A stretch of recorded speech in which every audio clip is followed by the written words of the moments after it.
3 दाढ़ होते हैं उनको क्या कहते हैं, मोलार्स कहा जाता है, यानी पीसने वाले दांत। उसके बाद के जो आगे के उसके बाद के 2 दांत हैं, 2 दाढ़ होते हैं, दाएं और बाएं के 2 दाढ़, यानी कुल कितने, वो 4 दाढ़, उनको क्या कहते हैं, प्री मोलार्स कहते हैं। इसी तरह से दाढ़ों के बाद जो होता है दांतों का सिलसिला शुरू होता है। जो 2 दांत हैं उन्हें कैनाइन कहा जाता है या कोंचली कहा जाता है।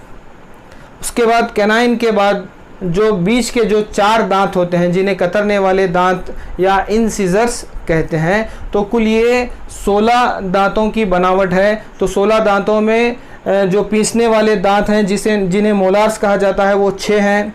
उसके बाद प्री मोलार्स की तादाद कितनी है, 4 है। और इसी तरह से कोंचली जिसे कैनाइन कहते हैं वो 2 होते हैं। और इसी तरह से जो सामने के जो कतरने वाले दांत